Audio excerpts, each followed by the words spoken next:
vous êtes démonté ici. Chilombo Azaki Zengi, na bande konaye oyo balandaka, bazoko ya ao bazaba bizengi. Je le dis à haute voix, parce que je ne comprends pas, il n'y a pas de réussite. Maï ezate, courant ezate, électricité ezate, corona balu mbongo. Ba mi yibi na yemo komu yibi, na bande konaye bango nyoso mi yibi, ba ye wana elokote, mboka ta era kabileza laka propre, mboka komi salité, ya kosakanate. Bozo yebisanga ni nyango boko yebisanga. Bozo monate. Biloko nyoso zaki ko defa. Bon mon la place idiotie na bino eza makasi. Bon mon la place idiotie na bino eza makasi. Idiotie de ces idiots là qui dirigent ce pays en tant que des idiots, les gens non intelligentes. Les gens qui ne possèdent aucune jugeote. Yo moutou soko zakana jugement te, soko se remettre en question te, ça veut dire oza idiot. C'est de ça qu'il s'agit. Ba idiot bazo mona mboka na bango ezoko kende kaka boye. Mboka na bango bazo memela bango balwa moko ya ba bizengi. Batu moko boye ba vandi kuno le ba défendre mboka bazoko bomana Kivu tout le jour malgré état de siège. Lui-même votre président là, il n'a pas déclaré ici. Bolandaka makamuna ou bien bolandaka ngote. Est-ce que bolandaka makamuna Yemo kalobi état de siège, yemo kwa ache état de siège sans demander le parlement, sans faire quoi que ce soit, état de siège wana chaotique. Zéro tijingo. N'est-ce pas? Achaki li susuni. Biloko nyoso achaka wana. Depuis bachaka batu confinement soki kombo la ngoni ni oyo soki couvre-feu. Abosala na ye kachela ka batu couvre-feu. Abosala makambu nyoso. Bozo ya pe bozo fungula bamba. Vous les gens de l'UDPS, cachez-vous. Il faut vous cacher. Soit disant les balouba qui cautionnaient les bêtises de Chilombo. Cachez-vous. Cachez-vous. Il faut vous cacher. Cachez-vous, cachez-vous, allez loin les pauvres lots dans l'esprit, les pauvres lots dans la tête. Vous pensez que vous êtes bête parce que chez vous là-bas, et tout ça, mboka moko batu bazoko kimanzala, bozoko s'exhiber ao, bozoko kasonite, bozoko kasonite, yako kimanzala, bozoko kasonite, tala kuna na baluba, botala kaka kuna na baluba makambo ezole kana kuna. Ce que zo choqué bino ça veut dire mutu na bino sala kamala mute. Soki boza choqué na état oyo Kasai et comment, état oyo Congo et comment, ça veut dire boza penza batu oyo bo vivre sous la mukilio te, boza bandoki. Ngana komi na ngama kamu na ngana zana kanda parce que IDPS wana a triché na ba élection. Bazoli biso président moko sans même examen d'état. Atika la ko zwa bakite, atika la ko fréquenter école te. Et l'autre côté, Bacheli biso wana a gagné ba élection te. Ola ya ayoko la kosala musala neti basalaka azo sala musala te bino sikoyo bo bete la kaye maboko biso peto kota na kati to bete la kaye maboko po yaza champion to bete la kaye maboko muto azoko kako maîtriser eloko te azana maîtrise n'a rien du tout ça tout ça là vous soi-disant ses frères de sang ça ne vous choque pas ses frères de sang Bozaba tribal. Regardez comment il a nommé les gens là-bas. Bisoto banda kanye. Biro bananyango. Biro bananyango. Boza banani.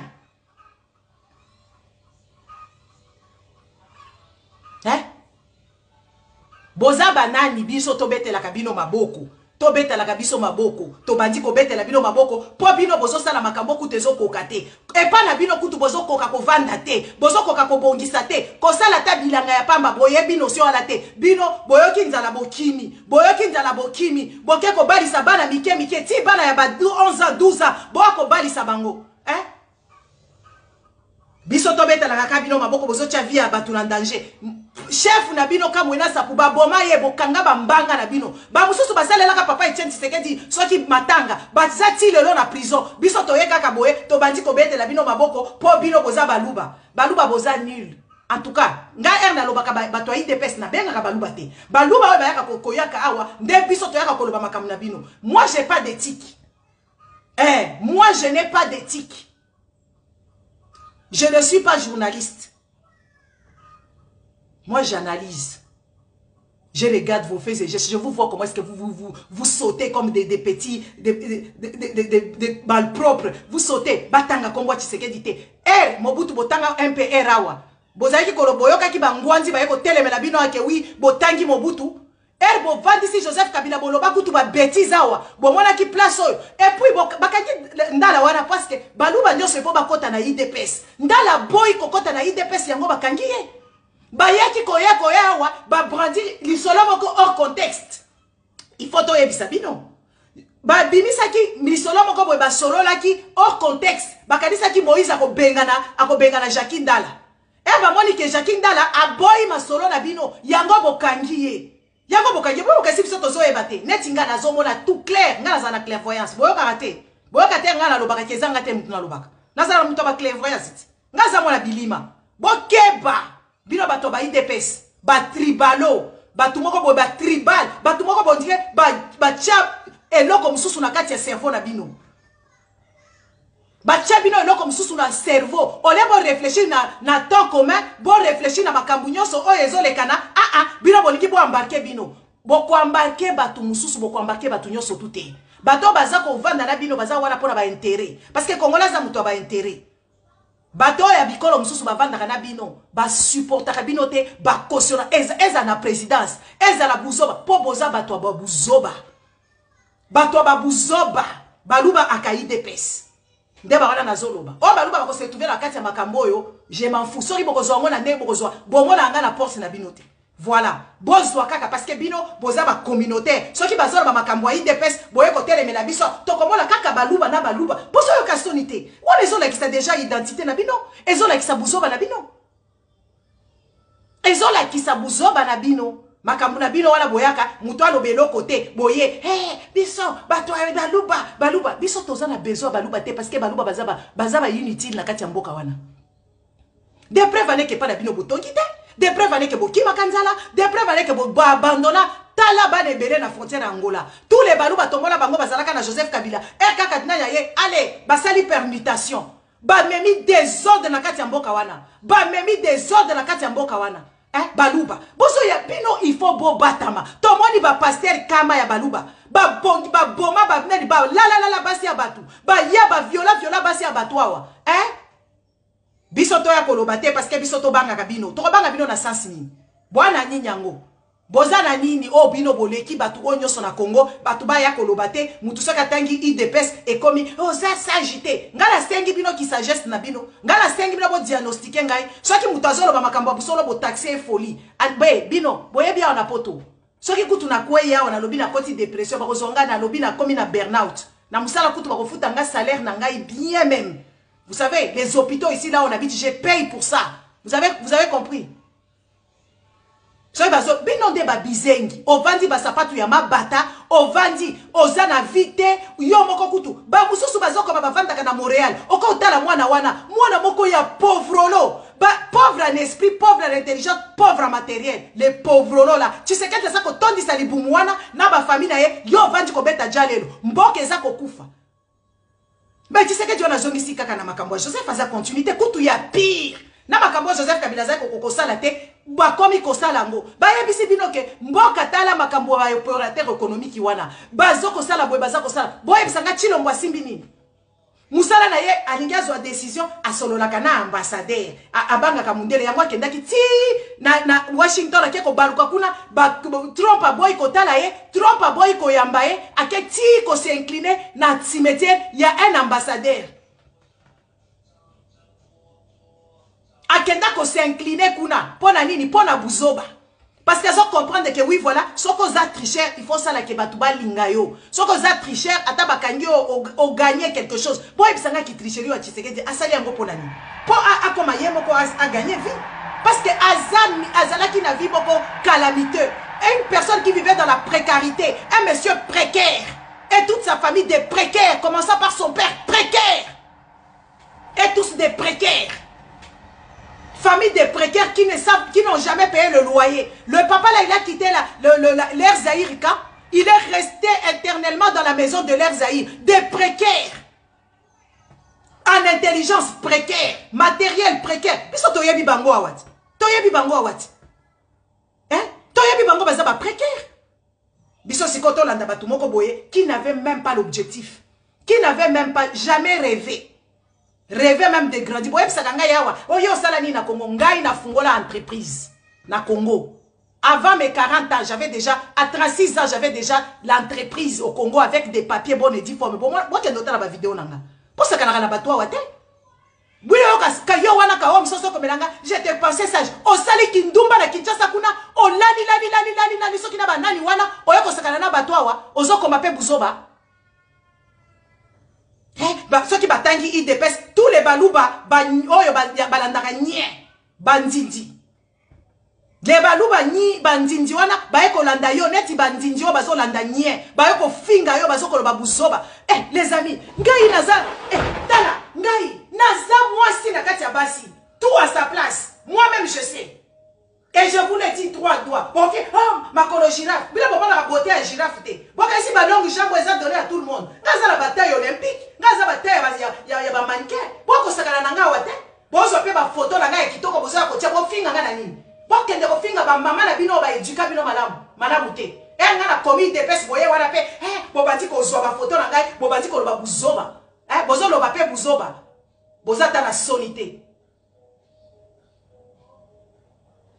Bozata la solité, Basapatu Mabata, vie calamité, les pauvres lots, les pauvres lots qui ramènent le pays même dans plus que pauvreté. Tolo balabinote, bino boza koloba makambo pe perdre en mikolonyonso. Batu bazaki koloba tu bomona ki soit disant balubaka tu ba Rwanda so ki balani ba ekotere bela bino. Bomona ka bango, biso tolo ba tokoloba makambo ai des fesses. Tokoloba ngo netinga na koloba ngo mikolonyonso.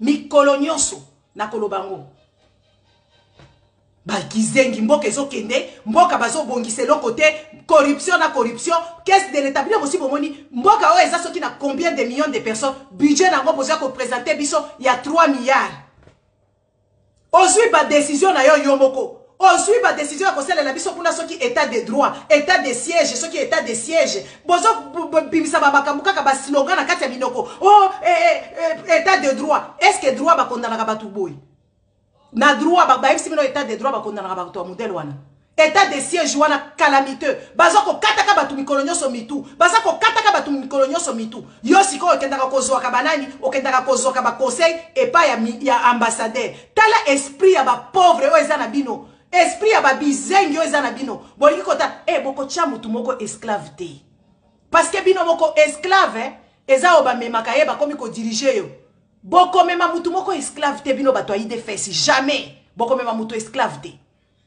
ba oyo bazana bino wana bazana bango ba top ba o mona bino tina te. Moi je vous dis il faut chasser tout le monde parce que bozo ça la biso za mascarade ba mike o bovanda kana bango na ba présidence wana ba top balinga bino te. Il faut bo vivre ki bo kozina bino net bo mesana bo 100% baluba bo banditi na mutos ko la toilette bo che bolongola batu nyonso wana bo tia na ndenge ya genre bo tiaka po ba mona bino stop tozo mona bino tribalisme Tshisekedi muto meme ti Joseph Kabila sala makambo Tshisekedi azo salate Joseph Kabila lia kana batu nyonso Mobutu a dénoncé bino awa bino bo que ces gens ici nous ont baisés, ils nous ont dupés d'une manière vous ne pouvez pas vous imaginer. Mobutu azalaki kolobango, ba vidéo est comme circuler. Mobutu azalaki koloba, balingi kaka bango ba koza me boza mayele te. Boza na esprit entrepreneuriat te, boza na esprit kutu ya esprit de bâtisseur te, boza nango te, même esprit kaka ya ko générer. Vous n'avez pas ça.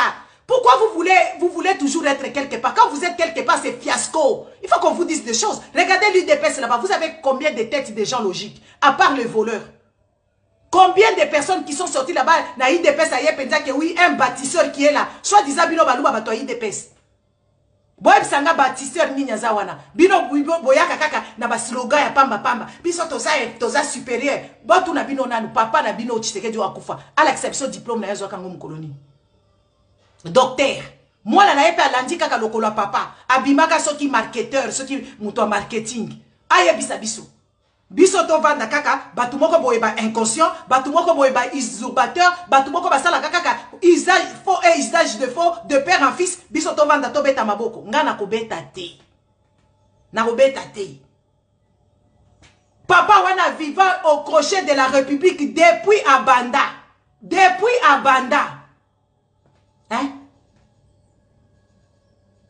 À vivre au crochet de la République sans travailler.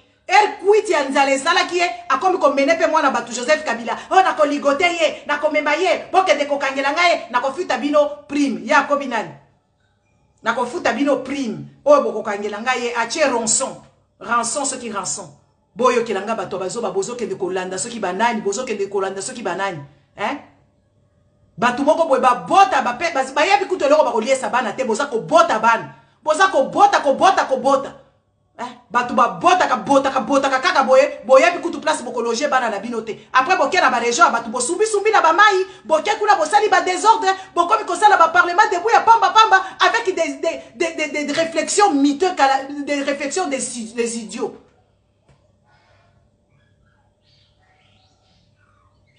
Et puis bolingi bato baya so batangi IDPS boye awa baluba nyonso babimi na kati ya nani na bango na tanière trou de rat baye awa baye koloba buzoba ceux qui batangi kaka makambo lobby IDPS muluba nyonso se sent touché donc ça veut dire IDPS wana eza ya baluba eza tribal parce que na mona kate baluba nyonso bakoya wana babandi ko finga bande konga na sina yebisa bino ngai na laki na yebisa kabino te ngai kutu na kobanga bino te na kutu na bino tina te na kutu besoin na bino te nakoyebisa bino droit tout ce que les gens pensent bas. Moi je vais vous dire ça tout droit et à haute voix et en criant et en vous insultant même parce que vous êtes aussi les gens qui insultent.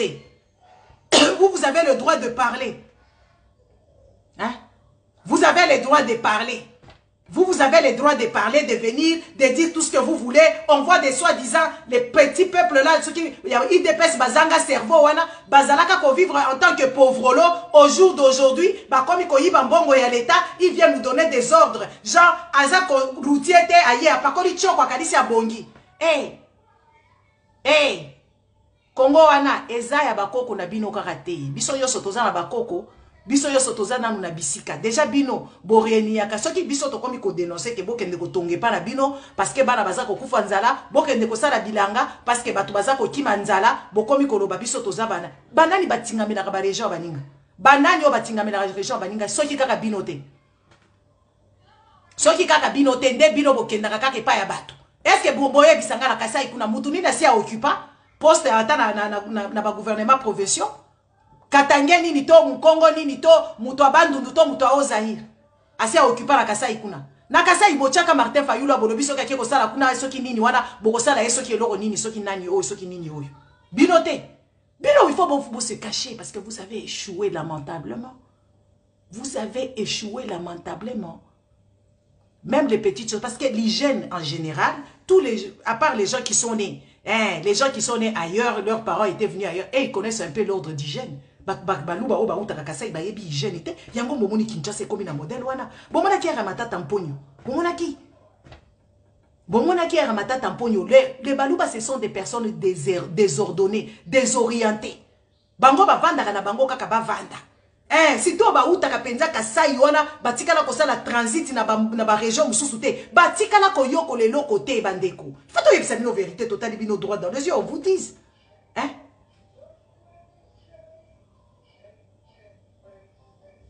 il faut qu'on vous dise la vérité. On va vous dire, allez, protégez ma vidéo. Protégez la vidéo.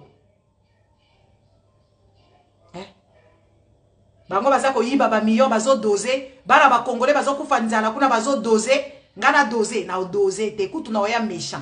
Ce bozo bisanga ba buzo ba modèle wana doser ba to songi boyaka awa o doser. Tu sais que dazo mema mboka na biso na faillite, biso tozo doser kaka, to bandi kaka ko doser. Tozali ko doser to doser mboka eza ko kima mboka eza ko kende batu bazo kata bango mitu tout le jour matin midi et soir et truc matin midi et soir baza ko kata batu mitu kuna biso to doza kaka kasi boza ba zobati yango bozo ko doser bo ba bizengi yango la bozo doser so bozaki batu normaux so bozaki penza batu avec leur cerveau vous n'allez pas vous laisser faire ainsi Vous n'allez pas vous laisser faire ainsi. Au vandi na kwa na yo, po yo zana ndeko na yo moko boya kizengi, akenda ko sala place okutu bazo dénigrer bango mikolonyo so na chiluba. Boya bikuna na ba président wana, na bato oyo soki ba Kongo moko na yebi kuna ba koma kolo ba chiluba. Parce que makamunyo se zone kana na chiluba. Yango bazo comprendre le côté. Bazo ko signaka ba papier zangi mutu na makolo parce que bango nyoso réunion koma ko sala na chiluba na présidence. Makamunyo c'est comment qu'on parce que baza na gouvernement na bango parallèle. Nyonso le kanaka na chiluba siko batu nyonso ba comment ko yoko na chiluba. Ba mpinje. O signer papier na français ozo lo na chiluba. Ozo expliquer na batu nyonso ça supposer que oui, langue eza nini, hein? Jeff, je te mets en garde. C'est toi qui seras bloqué d'un peu parce que tu es inutile de toute façon ici. Continue à rigoler, je vais te bloquer.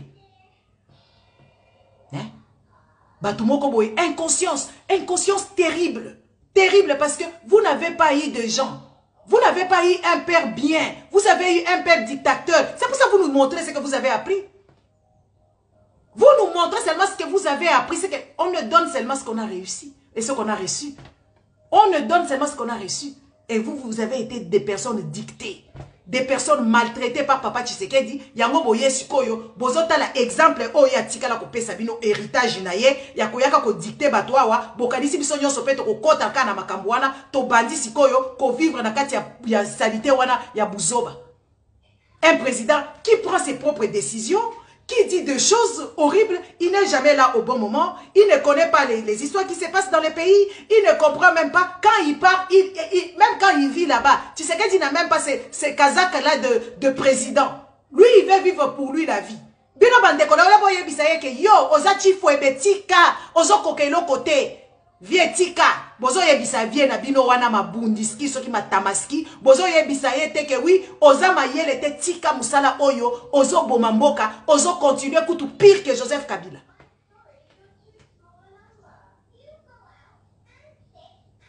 Hein?